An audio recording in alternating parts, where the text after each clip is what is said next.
Hey guys, welcome back to my channel.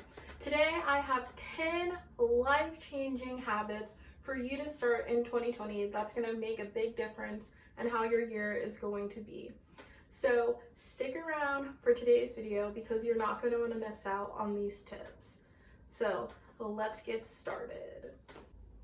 So my first tip for today would be to start daily or weekly journaling. That I love journaling because it really helps me be able to process my emotions. It's really good to figure out what is going on during the week in your life and to really reflect on each week or each day as it comes. And when you have bad days, I really feel like journaling really kind of helps you pinpoint what went wrong in the day or what that one or maybe two or a couple specific issues were that can kind of get fixed. And I find that it's good when I need to when I have a bad day to just be able to process my emotions in this format so that I'm not carrying these feelings on into the next day and allowing it to affect my next day as well, because that can kind of happen when we get really negative and into moods, and it just is like a cycle of going and going and going when we can kind of try to cut the process a little bit in half and kind of get back into the groove of things while still working on that one or a couple different issues. And so I recommend that you can journal as frequently or as little as you want, but I would say even if you journaled every day, even if it was just like a small snapshot of your day, that it can still help you be able to see and track your growth over a period of time and really see how you're growing and changing, because you want to continue to be your best version of yourself every single day, just one day at a time. And so my second tip for 2020 that's going to change your life habit is having a gratitude list.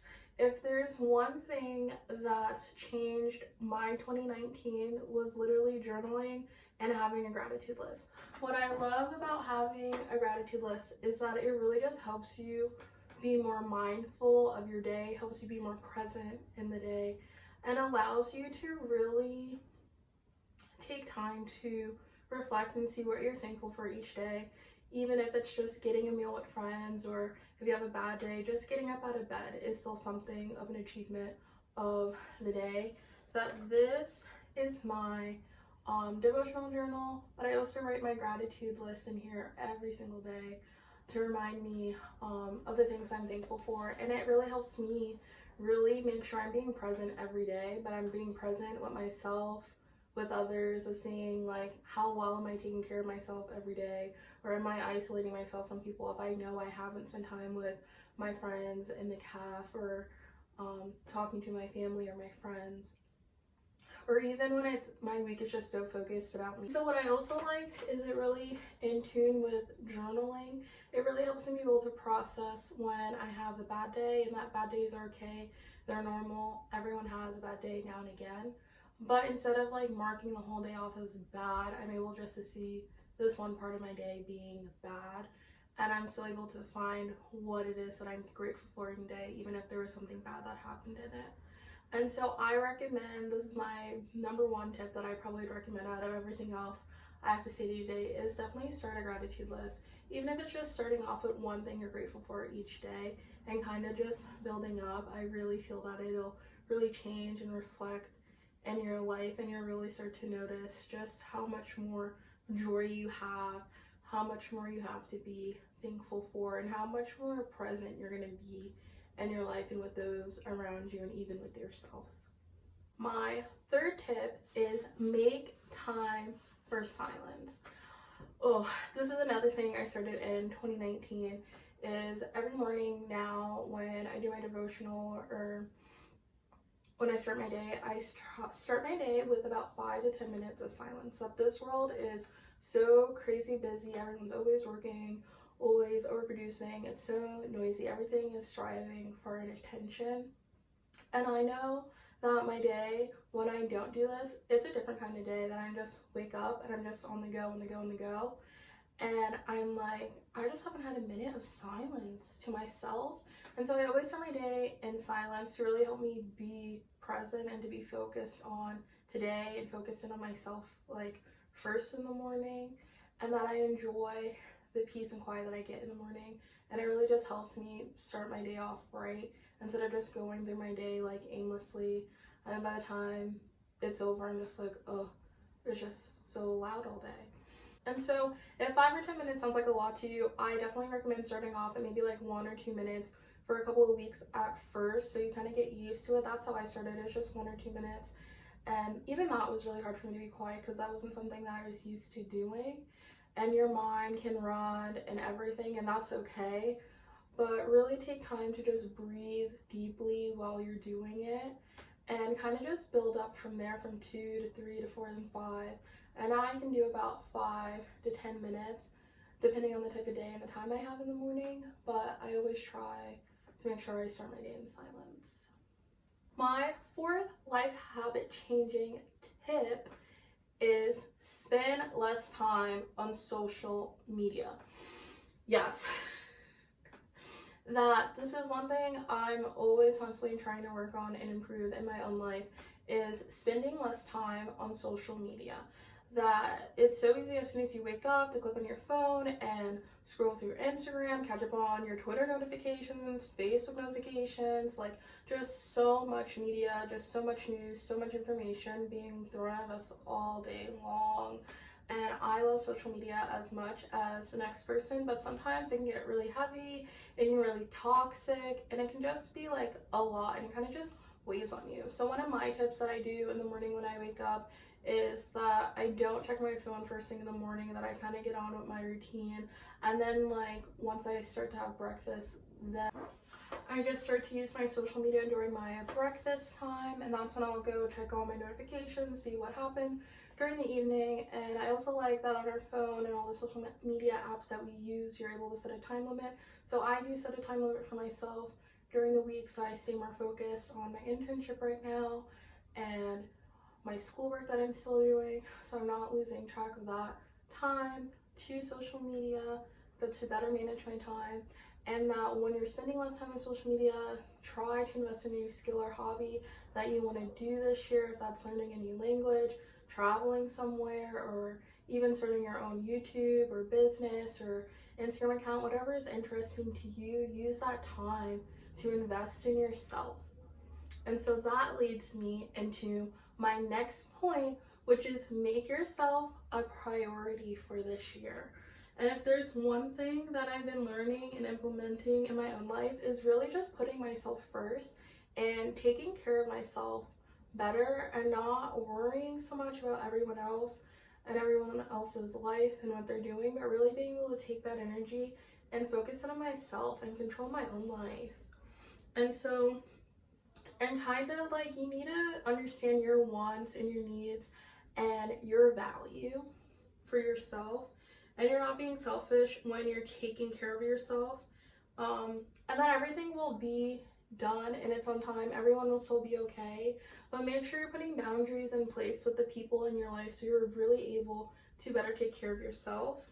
If you go to my blog, I have a list of questions that you should be asking yourself about how to really make sure you're making yourself a priority, of you figuring out what are your needs and desires, or who are you hanging out with your life, and are those people making you happy? Are those people fulfilling you in your life? Or if you're hanging out with toxic people, negative people, I'm not saying cut those people out of your life unless it's truly unhealthy, but I am saying that you need to set boundaries in place so you're not spending as much time with these people for this period of time, or maybe you need to cut those people out of your life, but that's a decision for you to make. So my next tip would be go to counseling.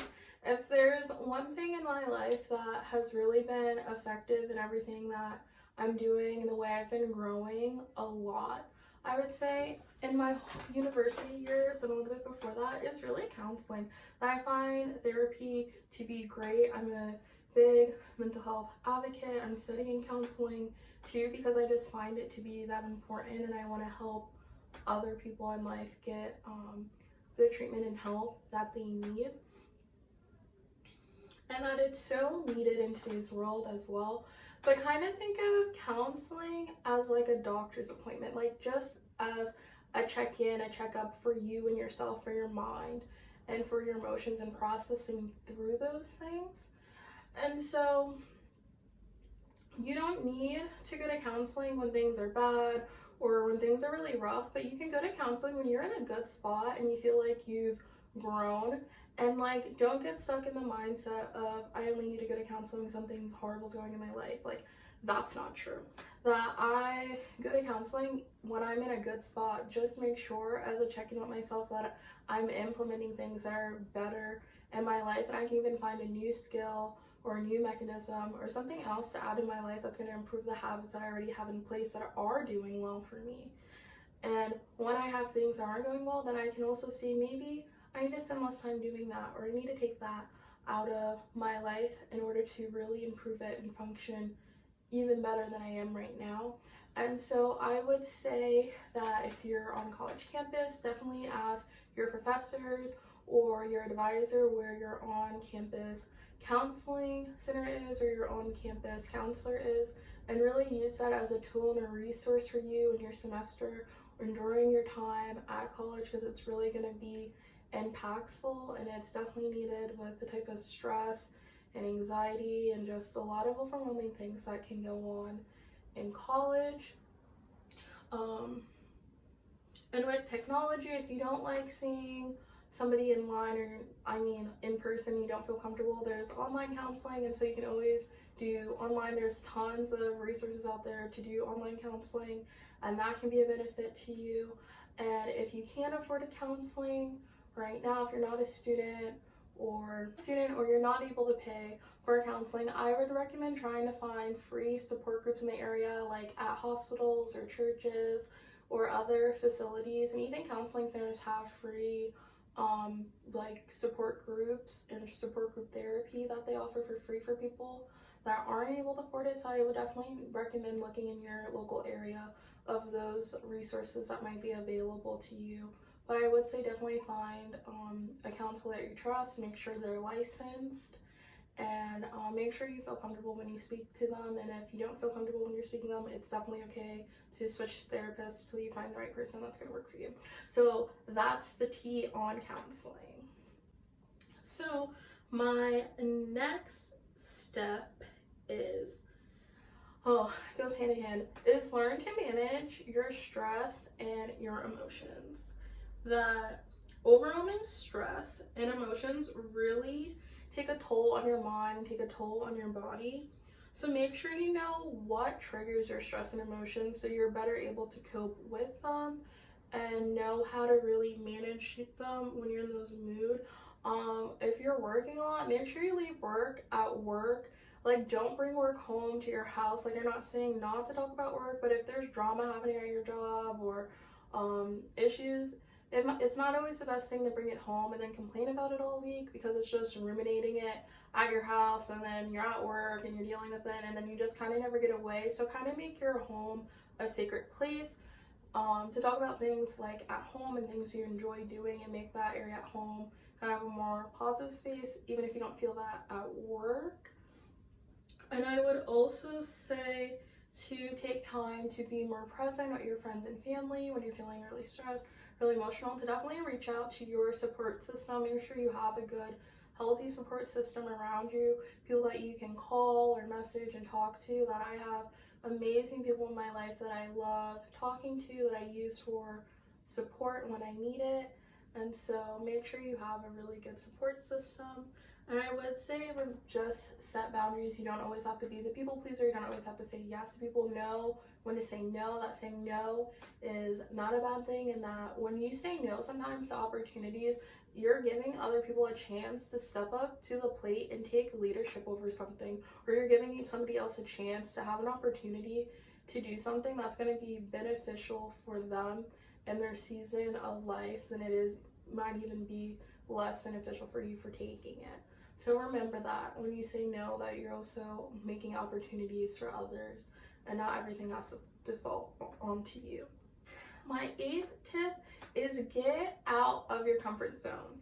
That this past year I've been doing a lot of things that are taking me out of my comfort zone, and I have been loving it. I've been hating it a little bit, and it's definitely been challenging, but I know the more that I stick with the things that make me I'm comfortable, the more growth I'm seeing in my life and in those areas that I'm not super afraid, or I might be nervous about it at first, but then I just get comfortable at some point in the midst of doing it. And so if you want to start that new workout class, dance class, learn that new language, or travel to your dream country or state, or start something new in your life, like your favorite hobby or activity that you enjoy, then go do it. Now is the time. Do not waste any more time sitting there thinking, oh, I can't do it, that's not me. But yes, you can do it. Yes, that is you. Don't let time pass away. I'm not saying that it's going to be easy or a walk in a park. It's going to be hard, but it's going to be worth it, and you're going to have to fail a couple of times, but you're going to have to get right back up and continue persevering through it, and you're going to get it accomplished one step, one day at a time. And you're only competing with yourself, you're only doing it for you. So do what makes you happy and what's going to bring you joy and achievement in this lifetime. My next one, number 9, would be track your goals and your habits. So I would say definitely get a calendar, a notebook, a planner, whatever of those things applies to you. After 22 years of life now, in the season of doing my internship, I'm finally a person that uses a planner. I never thought I would ever use a planner in my life, but I am, and I'm liking it a little bit. And I'm always the person that does use a wall calendar to like write out my days and events and things that I have going on. And so I definitely say do that. And with that, you're able to really track your goals and progress of when you're keeping track with everything that you're doing. Like for my health and fitness goals, I have a Fitbit. It's the best thing I've invested in this past year because it syncs with my phone and it tracks everything from my steps to how much water I'm drinking, my sleep, all those things that are important to me. And I use my MyFitnessPal to track and log all my meals I eat all day, and they both sync together. So it's just a great way to make sure I'm keeping up with my health goals and just my overall healthy lifestyle. And so I definitely would say that use those tools to become more consistent and find the apps and the things that are going to work for you and really change and help you accomplish your goals, so you can really see how you're improving each day and how you're getting stronger in the midst of it. My last tip for changing your 2020 is to really read a book a month. This is my goal for 2020, is to read 12 books this year. That I am reading a book a month. This month I'm reading Daring Greatly by Brene Brown, who's a psychologist, and the book is so good so far that I'm really happy to be reading it. And so like reading's so good for our mind. It really helps us be quiet, but there's so many books you can read about self-improvement, self-development, fiction, non-fiction, whatever interests you. I just say pick up a book and read at least one book a month. You're going to get smarter, that you want to be someone that's always learning, that there's so much more knowledge to be gained. I love reading personally, and I love writing, and I always have since I was a little girl. And so those are just things that I truly enjoy and want to invest more time in this year. And so that is all 10 tips that I have for you guys today. I hope you enjoyed this video, and I will see you guys next week with another one. Bye.